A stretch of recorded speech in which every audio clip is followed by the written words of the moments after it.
Amigos, continuamos nossa caminhada por Ávila a partir da travessa de Santo Domingo.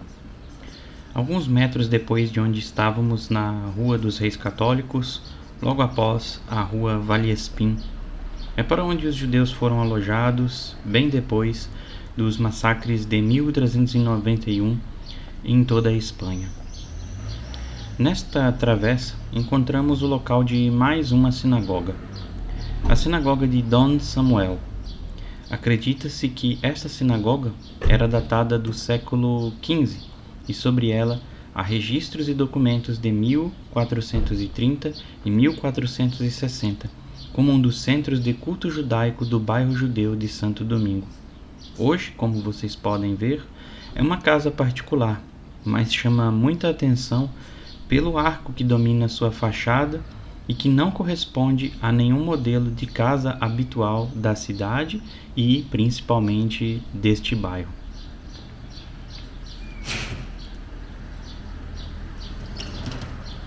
Desta rua, nos transportamos para o período de acirramento entre os cristãos e judeus, logo após o pogrom de 1391, como acabei de comentar, quando os privilégios concedidos aos judeus são desfeitos e a situação no século XV se torna mais difícil.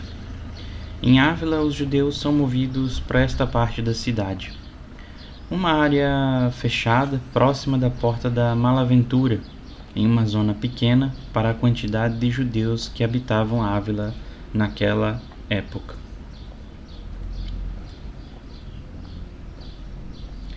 Daqui, nos dirigimos ao Jardim de Moshe de León, situado do lado de dentro da muralha, perto da Porta da Malaventura, o que teria sido um dos últimos lugares habitados pelos judeus em Ávila, já numa espécie de gueto, isolados do centro da cidade. Para chegarmos até lá, passamos pela Rua Santo Domingo, que foi o eixo central da judiaria e que mantém, como em todo o bairro, o encanto de suas casas baixas, cuja disposição cria um traçado irregular das ruas. São ruas e casas humildes, muitas delas com pátios que hoje dormem em uma atmosfera de paz, como esse que podemos ver aqui à nossa direita, transformado praticamente em um estacionamento.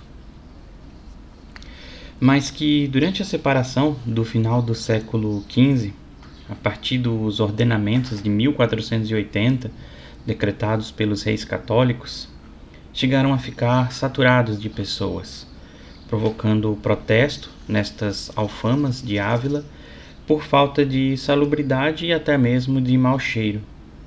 Depois da expulsão dos judeus em 1492, esta região da cidade ficou praticamente despovoada e foi convertida em uma zona marginal da cidade de Ávila. Amigos, é praticamente impossível visitar e observar este bairro e não associar com os guetos estabelecidos no leste europeu durante a Segunda Guerra Mundial, anos mais tarde. Praticamente se repete o mesmo isolamento, a mesma segregação, a perseguição e até mesmo a forma de julgar e incriminar o povo judeu. Como é possível que uma tragédia realizada em 1492 seja repetida 450 anos depois de maneira semelhante? Gueto, judiaria, alfama são nomes que marcam de maneira profunda lugares como este, principalmente pela arquitetura que se repete e nos deixa sem palavras quando nos deparamos com estes pedaços da história viva diante de nossos olhos. Terminando de subir esta rua, logo à direita, chegamos no Jardim de Moshe de León, que fica entre a muralha e o antigo bairro judeu, a antiga judiaria, nos limites da cidade. Hoje, este jardim é um lugar muito agradável e até mesmo contemplativo, propício para uma caminhada e para render uma homenagem não apenas a Moshe de León, mas também aos muitos que aqui pereceram, fugiram e até mesmo se viram obrigados a abandonar sua fé. A continuação de um dia tão bonito como o de hoje o perfume das plantas e flores que adornam o jardim e a paz que aqui se faz realmente nos faz acalmar os pensamentos, ainda que a história constantemente nos lembre dos dias conturbados pelos quais a comunidade judaica aqui se deparou.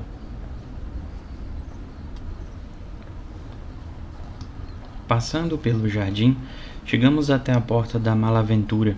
Alguns chegam a dizer que este nome seria uma referência precisamente aos sefaraditas que partiram por ela para o exílio e nunca mais voltaram para suas casas. Realmente é como um portal que nos faz sentir um pouco a sensação de travessia, de olhar para o além. A incerteza, a dúvida, o medo, a insegurança são pensamentos que permeiam a mente quando nos deparamos com um lugar assim, como se o conforto e a proteção de nossas casas desse espaço para a imensa incerteza do infinito, representado por este lindo céu azul que bem poderia ter sido cinza naquela época.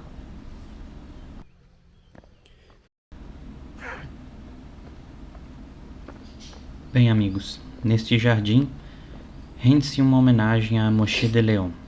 É como um jardim místico, que evoca a profunda espiritualidade deste sábio judeu que viveu aqui perto e que deu a conhecer nesta cidade seu complexo texto baseado em uma tradição cabalística muito anterior, que o mesmo autor atribui à interpretação esotérica de manuscritos do Rabino Shimon Bar Yochai do século II, encontrados dentro de uma cova.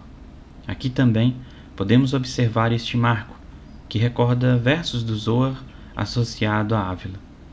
Há momentos em que as almas que estão no jardim sobem e alcançam a porta do céu.